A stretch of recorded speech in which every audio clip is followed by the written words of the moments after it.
மனதில் பட்டதை சட்டென்று சொல்லும் வெள்ளுடை வேந்தன்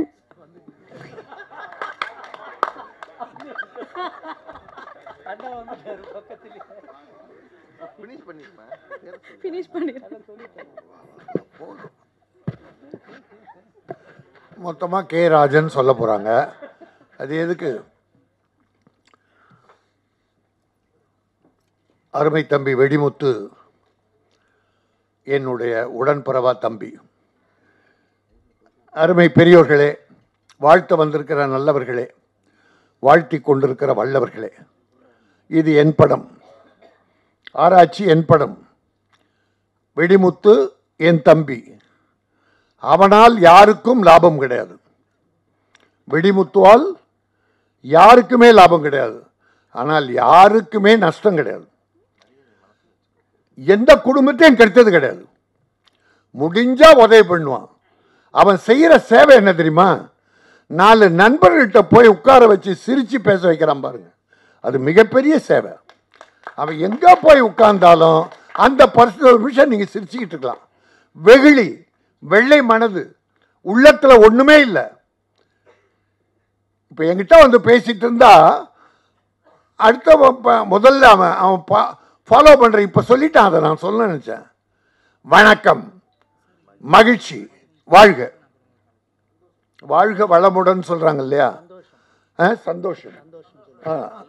இது வந்து உள்ளத்திலிருந்து அவன் வெளிப்படுது. ஆக உள்ளம் தூய்மையானது. ஒரு தடவை அவன் என் வீட்டுக்கு வந்தான். ஏன்னா நான் அவன் சொன்னா என் உள்ளத்தில் அதிகமாக இடம் பெற்றுத்தாங்கன்னு அர்த்தம். நான் அவருன்னு சொன்னா அவன் டிஸ்டன்ஸில் வச்சிருக்கேன்னு அர்த்தம். பாசம் உள்ளவங்களை தான் நான். யாரும் முரளியா நீ உதவாங்குவே? நீ நம்ம முரளி ஒரு விழா நடத்தினால கலகலன்னு இருக்கும், நல்ல சந்தோஷமா இருக்கும். அப்படிதான் இருக்கணும். ஒரு தடவை என் வீட்டுக்கு வந்தான். காலைல 7 மணி இருக்கும். பார்த்தா வெடிமுத்து அந்த கதர் சட்டை கதை வெட்டி. நம்ம விஜயநாத் மாதிரியே அவர் வேஷம் போட்டு நடிக்கும் போது தான் அந்த ட்ரெஸ்ஸை மாற்றுவார். காலையிலேருந்து இரவு வரைக்கும் அந்த கதர் வேட்டி கட்டுற ஒரு வெள்ளை மனிதர். அது போல் இவனும் இதே தான், மாற்றுறதே கிடையாது. ஒரு தடவை வந்தான். என்னப்பா திடீர்னு வீட்டுக்கு வந்திருக்க? ஒன்றும் இல்லைண்ணே, தாலாட்டு. என்ன படம் பார்த்து? எண்ணெய் தாலாட்டுன்னு என்னை கொஞ்ச நேரம் தாலாட்டினான். அப்புறம் என்ன இல்லைண்ணே, ஒரு 10 ரூபா வேணும், டப்பிங் வச்சுருக்கேன். 10,000 ரூபா. அந்த காலத்தில் அவன் தாலாட்டு எடுக்கும்போது ஒரு 10,000 ரூபா ஏதோ ஒரு உதவிக்கு தேவைப்பட்டிருக்கு. இப்போ அதுதான் 10 லட்சமோ 10 கோடியோ. நான் சொன்னேன், நம்பி வந்துட்டேன், கடன் கேட்டது கடன் தான். ஆனால் நான் 10 ரூபா எடுத்துகிட்டு வந்து அவங்ககிட்ட கொடுத்தேன். இன்ன வரைக்கும் தரல சார் அவன். ஏன்னா நான் கடன் கொடுக்கல அவனுக்கு. நான் கடனாக கொடுத்தா தான் திருப்பி கேட்க. கடனாக கொடுத்துருந்தா அது 3% வட்டினா கூட 3000 ரூபா பிடிச்சிட்டு தானே கொடுக்கணும். நான் கடன் 10,000 ரூபா அப்படியே கொடுத்தேன். ஏன்னா திருப்பி அவங்ககிட்ட இருந்து நான் வாங்க போறதில்லை. நான் செய்த அட உர்ரா, இதுலையாவது 3000 ஏன்னா கொடுத்தவன் எவனே வட்டி கொடுக்கலடா. கொடுத்தாதான்டா எனக்கு கணக்கு தெரியும். வாங்கின ஒருத்தருமே கொடுக்கலடா. உயரமா டெல்லி எருமை மாதிரி வளர்ந்துருக்கானுங்க. டெல்லி எருமை மாதிரி வளர்ந்துருக்கானுங்க. வர்றானுங்க, சோப் போடுறான், காலில் உட்காடுறான். ஏறக்குறைய 78 கோடி 1000 லட்சம் வாங்கிட்டான். இப்போ போன் எடுக்கிறது இல்லை, போலீஸ் தேடிட்டு இருக்கு. அப்படிலாம் இருக்காங்க. ஆனால் எங்க வெடிமுத்து அப்படி கிடையாது. எந்த குடும்பத்தையும் அவன் கெடுக்கலையே. கேட்குறான், உதவி கேட்பான், கொடுத்தா முடிஞ்சு திருப்பி கொடுப்பான், இல்லைன்னா இல்லை. அது நல்லது. ஆக ஒரு ஒரு தர்ம சிந்தனை வேண்டும். தர்மம் என்பது எது? அடுத்தவனுக்கு நீங்க அள்ளி கொடுக்கணும்ன்றது இல்லை. அடுத்தவன் நல்லா வாழணும்னு நினைக்கிறீங்க பாருங்க, அதுவே பெரிய தர்மம். மனதால் நினைத்தால் போதும். எவன் குடும்பத்தையும் கெடுக்கூடாது. நம்மால யாருக்கும் ஒரு அணு தொல்லையும் வரக்கூடாது. முடிஞ்சா உதவி பண்ணுங்க, இல்லைன்னா தப்பு இல்லை. ஆகவே இந்த படம் ஆராய்ச்சி என் தம்பி வெடிமுத்து சிறப்பா நல்ல சிந்தனையாளர். ஆராய்ச்சி அற்புதமான நிகழ்ச்சி, மகிழ்ச்சி. இந்த படம் வெற்றி பெற்றால் தமிழ் சினிமா வாழும். தமிழ் சினிமாவில் இன்னும் 100 பேர் வருவார்கள். ஒரு புதிதாக ஒரு நடிகர் 100 கோடி வாங்கி கொண்டு இந்த படம் 100 நாள் ஓடியது 300 கோடி கலெக்ட் பண்ணுதுன்னா இந்த சினிமாவுக்கு லாபம் இல்லை, ஒரு லாபமும் இல்லை. ஆனால் ஒரு லவ் டுடே ஒரு சிறிய படம் புதிய பழையன் எடுத்தான், அந்த படம் ஓஹோ என்று ஓடுதுன்னா இப்போ புதுசாக பல பேருங்க வருவாங்க. சார் தனுஷ் ஹீரோ ஆன பிறகு எத்தனை பேர் படம் எடுக்க வந்தாங்க தெரியுமா? நம்ம பிள்ளையெல்லாம் ஹீரோ ஆக்கணும், ஒல்லியா இருக்கிற பசங்களெல்லாம் ஹீரோ ஆக்கணும்னு நினைச்சு எத்தனை பில்டிங் கான்ட்ராக்டர்ஸ், ரியல் எஸ்டேட் அதிபர்கள் கொண்டாந்தான் அதில் சம்பாதிச்சாலும் கொண்டு வந்து இங்கே விட்டான். அது சினிமாவுக்கு நல்லதுன்னு வச்சுக்க, என் தொழிலாளிகளுக்கு நல்லது. ஆக லவ் டுடே இன்னைக்கு நிரூபித்து காட்டியிருக்கிறது. நல்ல படம் எடுங்கள், மக்கள் பார்க்க தயாராக இருக்கிறார்கள். பொன்னியின் செல்வனையும் பார்த்தார்கள், லவ் டுடேயும் பார்த்தார்கள். அது வரலாற்று சிறப்பு மிக்கது. அதில் சில குறைபாடுகள் அவங்க எடுத்தாங்க, இருந்தாலும் நல்ல படம், வசூல் கொட்டியது. ஆனால் ஒரு சிறிய படம் 6 கோடியா என்ன சேகர் எவ்வளோ இருக்கும்? அவ்வளோதான் இருக்க, குறைவுதான். 6 கோடிக்கு மேலே அதில் ஒன்றும் செலவெல்லாம் இல்லை. எடுத்து இன்னைக்கு வந்து 50 கோடிக்கு மேலே கலெக்ட் பண்ணுதுன்னா எந்த ஹீரோ இருக்கார் அதில்? 100 கோடி 125 கோடி ஹீரோ இருக்காரா? ஒரு அஜித் விஜயன் சீன்ல வந்தா எப்படி மக்கள் கைத்தட்டி வரவேற்றார்களோ அந்த வரவேற்பை இந்த பிரதீப் ரங்கநாதனுக்கு தர்றேன் சார். படம் நல்லா இருக்கு, கதை நல்லா இருக்குன்னா நம்ம தமிழ் மக்கள் பெரிய வரவேற்க தயாராக இருக்கிறார்கள். ஆகவே இனி 100 கோடி யார்கிட்டையும் கொட்டாதீங்க, 125 கோடிக்கு ஓடாதீங்க. தெலுங்குக்காரங்கிட்ட ஓடுறானுங்க 125 கோடின்னு. இன்னைக்கு நான் 3 வேண்டுகோள், 3 பேருக்கு வேண்டுகோள், 3 பேர் இல்லை 6 பேருக்கு வேண்டுகோள் வைக்கிறேன். நம்ம கவுன்சில் தலைவர், செயலாளர், என் தம்பி சேகர், இருக்கிற பெரியவங்க முன்னால், கவிஞர் சொர்க்கோ, எல்லாரும் முன்னாலேயும், சன் பிக்சர்ஸ், லைக்கா, அகோரம், என்னுடைய அருமை சகோதரர் தானு, என்னுடைய அன்பு தம்பி சத்யஜோ தியாகராஜன், என்னுடைய அன்பு மைத்துனன் ஐசரி கணேஷ், இன்னும் பல பேர் படம் எடுக்கிறாங்க. இப்போ நீ இந்த பெரிய நடிகரை நோக்கி போகாதீர்கள். அவங்களுக்கு கொடுக்கிற அந்த 100 கோடியில நீ 15 படம் எடுக்கலாம். 15 படம். ஆர்பி சௌத்ரி ஏறக்குறைய 30-40 டைரக்டரை உருவாக்கினவர். எல்லா படமும், ஒரு கே எஸ் ரவிக்குமார், ஒரு விக்ரம், ஒரு பல நடிகர்களை உருவாக்கினவர். அதை போல இந்த நான் சொன்ன இந்த 6 பேருக்கும் அந்த சக்தி இருக்கிறது, உங்களுக்கு திறமை இருக்கிறது. இந்த அகோரம் நிரூபித்து காட்டி விட்டார். ஒரு பிரதீப் ரங்கநாதனை ஹீரோவாவும் கதைவசம் டைரக்ஷன் போட்டு சக்சஸ் ஓஹோன்னு ஓடிவிட்டது. சார் நான் என்ன கேட்குறேன், ஒரு 10 எடுங்க, 5 கோடியில் 10 படம் எடுங்க, மொத்தம் 50 கோடி தான். ஒரு 5 படம் சக்சஸ் ஆகாதா? அந்த 5 படம் ஒரு 250 கோடி கலெக்ட் பண்ணாதா? ஒரு 4 படம் சுமாராக போட்டோமே. ஒரு 5 புது டைரக்டர், 5 புது ஹீரோ, தமிழ் ஹீரோக்கள் பிடிங்க சார். முதல்ல பிள்ளைங்க இதை பாருங்க, பிரமாதமா இருக்காங்க, தம்பிங்க பிரமாதமா இருக்காங்க.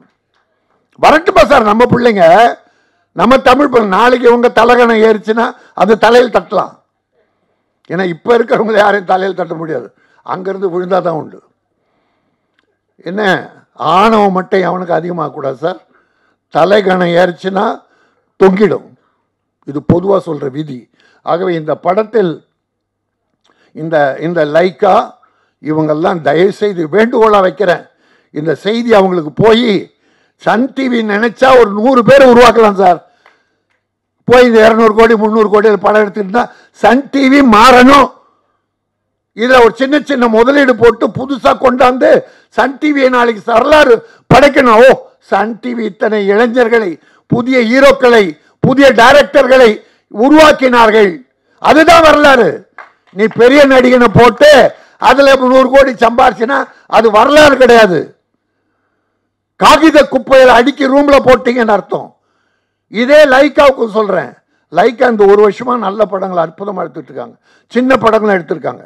இப்போ ஏதோ ஒரு தியேட்டரில் பார்த்தோம், ஒரு படம் பேர் லைக்கா பேரை போட்டு ஒரு சின்ன படம். அப்படி ஒரு பெரிய படம் எடுங்க, அதுக்காக வேணான்னு சொல்ல. நம்ம பெரிய படம் எடுத்துங்க, சின்ன படம் எடுங்க, புதிய கதாநாயகனை உருவாக்குங்க, டைரக்டரை உருவாக்குங்க, தொழில்நுட்ப கலைஞர்கள் உருவாக்க உங்களால் முடியும் என்பதில் இதுவும் வெற்றி படமாக அமையணும். அமைஞ்சா இதை நம்பி ஒரு 100 பேர் வருவாங்க. இண்டஸ்ட்ரி நல்லா செழிப்பாக இருக்கும். அதில் என் தம்பி வெடிமுத்து தொடர்ந்து இந்த சினிமாவுக்காகவே உழைச்சிக்கிட்டு இருக்கான். யார் என்ன பேசுகிறாங்க கவலையே பட மாட்டான். வருவான், காமெடி பண்ணுவான், சிரிப்பான், மகிழ்விப்பான், போயிடுவான். கொடுத்தா 2 இட்லி சாப்பிட்டு போவான், இல்லைன்னா அது கூட இல்லை, மகிழ்ச்சியாக போயிடுவான். ஆக அப்படி ஒரு நல்ல கேரக்டர் சார். அந்த கேரக்டர் நமக்கெல்லாம் வரணும்.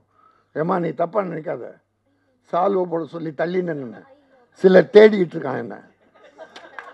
ஒன்றும் இல்லை, நீ தப்பாக நினைக்காத, சிலர் தேடிக்கிட்டு இருக்கான். அப்படி கிட்ட இருந்தால் அதை ஜோடிச்சு வேற மாதிரி பண்ணிடுவான். அவனுக்கு அதே பொழப்பு. இதை சொல்லியே பொழைப்பணத்தை சாப்பிட்டு உடம்பு இப்படி வச்சுக்கிறானுங்க. ஏன் சார் இப்படி சிரிக்கிறீங்க? இந்த வம்புல மாட்டி விடுறாங்க. அதனால் அந்த கேடு கட்டவரை பற்றி நம்ம கவலை இல்லை.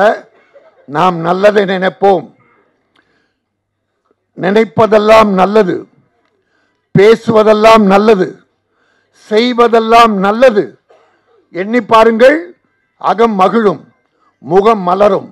இந்த ஆராய்ச்சி மிகப்பெரிய வெற்றியாக அமைஞ்சு ப்ரொடியூசருக்கு மகிழ்ச்சியாக அமையும், இண்டஸ்ட்ரிக்கு ஒரு மறு வாழ்வை தேடித்தரும் என சொல்லி அனைவரும் தொழில்நுட்ப கலைஞர்கள், நடிகர்கள், தயாரிப்பாளர், இயக்குனர் அத்தனை பேரும் வாழ்க, வளர வேண்டும். இப்படிப்பட்ட இளைஞர்களை தயாரிப்பாளர் சங்கம் தூணாக இருந்து காப்பாற்ற வேண்டும். என் சார்பில் என் தம்பி சேகர் ஒரு வாக்குறுதி கொடுத்தான்.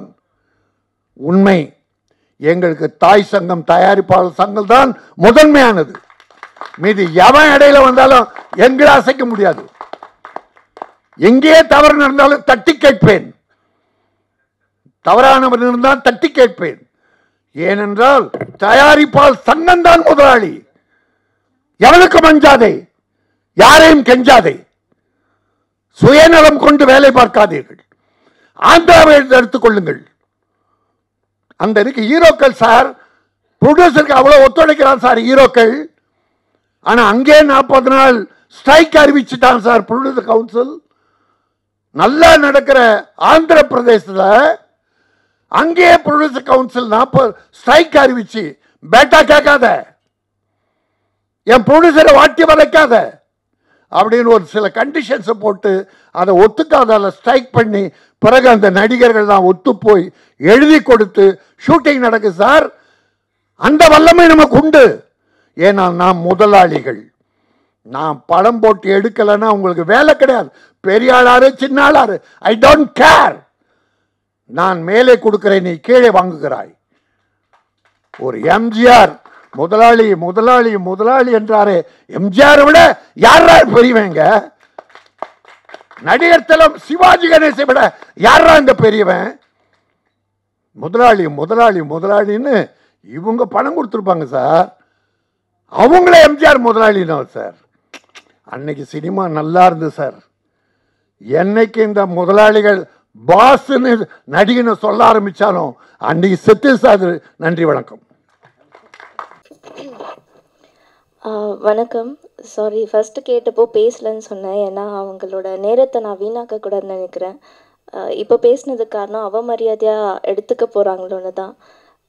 எங்கள் படத்தை பற்றி நாங்கள் சொல்கிறது நல்லா இருக்காது, ஒன்றும் இல்லை. ஸோ பார்த்துருப்பீங்க, குறைகள் நிறைய படங்கள் இருக்கும். அனீஷ் சொன்ன மாதிரி தான். ஸோ குறை இருந்தால் மன்னிச்சுக்கோங்க. அது முடிஞ்ச அளவுக்கு உங்களால் முடிஞ்ச முயற்சி கொடுத்து எங்களுக்கு உதவி அதை நிறையாக்க பாருங்கள். அண்ட் என் ப்ரொடியூசருக்கு ரொம்ப நன்றி, அண்ட் டைரக்டர் சாருக்கு ரொம்ப ரொம்ப நன்றி. தேங்க்யூ. ரொம்ப என் லைஃப்பில் ரொம்ப முக்கியமான தருணம் இது. சொன்னாங்க ஏற்கனவே ஒரு படம் பண்ணியிருக்கோம், இது 2வது படம். ஒரு படம் பண்ணும்போது அது வெற்றி அடைஞ்சு அதுக்கப்புறம் இங்கே வர்றது ஒரு பெரிய விஷயம் கிடையாது. அந்த படம் தோத்துட்டு அதுக்கப்புறம் திருப்பியும் இந்த இடத்துக்கு வர்றோம் அப்படின்றப்ப சினிமா மேலே இருக்கிற லவ், அதை பற்றி சொல்லணும்னு எனக்கு ஆசை. ஏன்னா எங்கள் தாத்தா வீட்டுக்கு எங்கள் பாட்டிக்கு காசு கொடுப்பாராம் வீட்டு செலவுக்கு. அப்போ எப்படி கொடுப்பாருன்னா, அவர் படம் பார்க்குறதுக்காக காசுலாம் எடுத்து வச்சுட்டு அதுக்கப்புறம் தான் மீதி காசு கொடுப்பாரு. அது மாதிரி எங்கள் பாட்டி என்ன செய்வாங்க, படம் பார்க்குறதுக்கு காசு இல்லை அப்படின்னா வீட்டில் இருக்கிற ஏதாவது அண்டா குண்டா இதெல்லாம் வச்சுட்டு நடந்து போய் படம் பார்ப்பாங்க. ஸோ எங்கள் ஃபேமிலி வந்து சினிமா பார்க்குற ஃபேமிலி, சண்டே ஆனால் எல்லாமே 10-15 பேர் எல்லாமே படத்துக்கு தான் போவோம். ஸோ அப்படி இருந்து வந்த ஃபேமிலியிலேருந்து வந்திருக்கோம். அப்போ சினிமா மேலே எவ்வளோ லவ் இருக்கும் அப்படின்றதுக்காக இதை சொல்கிறேன். அண்டு பேப்பர் பேனா சினிமா அப்படின்னு கம்பெனி வச்சுருக்கேன் நேம். அதுக்கு ரீசன் என்னென்னா, பேப்பர் பேனா மட்டும்தான், இதை மட்டும் மூலதனமாக வச்சு தான் இவ்வளோ விஷயங்கள் நடந்துக்கிட்டு இருக்கு. ஸோ பத்திரிக்கை காலங்களாம் வந்திருக்கீங்க, உங்களுக்கு கண்டிப்பாக தெரியும் இந்த பேனாவோட பவர் என்ன அப்படின்றது கண்டிப்பாக தெரியும்.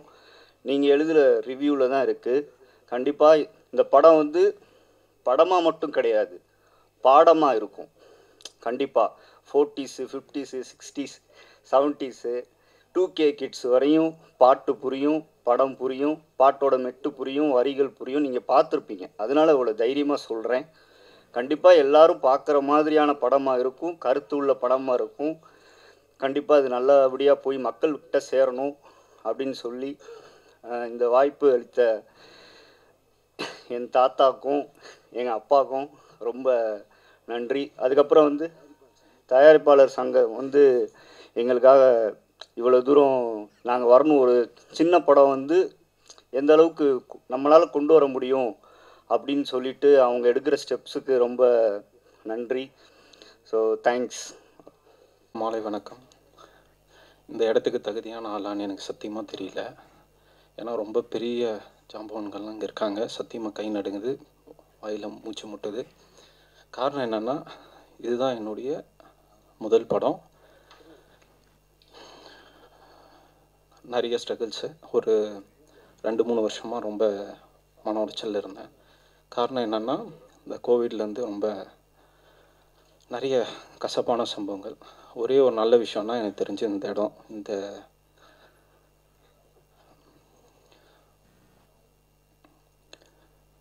ராஜன் சார்லாம் எனக்கு ரொம்ப பிடிக்கும் ஆக்சுவலாக. அதனால தான் போனதுமே அவர் காலில் எனக்கு ரொம்ப பிடிக்கும். அவர் பேசுகிறது, அவர் என்னோடய இன்ஸ்பிரேஷன். அவர் முன்னால் பேசணுன்னும் போது உண்மையிலே பயங்கர ஒரு நடுக்கமாக இருக்குது. படத்தை பற்றி நான் எதுவும் பேசுகிறதுக்கு இல்லை, பார்த்துட்டு நீங்கள் தான் சொல்லணும். வெடிமுத்து சாரை பற்றி ஒரு 2 வார்த்தை. நிறைய பேர் என்னை கூப்பிட்டு, தம்பி 10 லட்சம் எடுத்துகிட்டு வாங்க, 20 லட்சம் எடுத்துகிட்டு வாங்க அப்படிலாம் சொல்லியிருக்காங்க. வெளில நிறைய அழுந்திருக்கேன். ஏன்னா அதெல்லாம் என்கிட்ட இல்லை, அதுதான் உண்மையும் கூட. சார் மட்டும்தான், தம்பி நீங்கள் நடித்து கொடுப்பா அப்படின்னாரு. நம்பி இந்த இடத்துல வாய்ப்பு கொடுத்ததுக்கு நன்றி எப்படி காட்ட முடியும்னு எனக்கு தெரியல. பட் ஆனால் கண்டிப்பாக முழு முயற்சி இதுக்கு மேலே போட்டு எவ்வளோ ஸ்ட்ராங்காக வர முடியுமோ அவ்வளோ ஸ்ட்ராங்காக வரணும்னு நினைக்கிறேன். பத்திரிகை நண்பர்களுக்கும் ஊடகர்களுக்கும் நிறைய நிறைகள் இருக்கும், குறைகளும் இருக்கும். குறைகள் ஏதாவது இருந்தால் கொஞ்சம் தட்டி கொடுங்க, ரொம்ப கடுமையாக விமர்சிக்காதீங்க. தாழ்மையாக கேட்டுக்கிறேன். ரொம்ப நிறைய பார்க்கும் போது எனக்கு ரொம்ப கஷ்டமாக இருக்கும். நம்மளையும் இப்படி தானே ரிவ்யூ பண்ண போகிறாங்க, முடிஞ்சிடா கட்டம் அப்படிலாம் நிறைய நினைப்பேன். அதனால் எதாக இருந்தாலும் கொஞ்சம் தட்டி கொடுங்க. கண்டிப்பாக அடுத்ததாக வெளில வரமோ கொஞ்சம் ஸ்ட்ராங்காக வருவேன். நன்றி.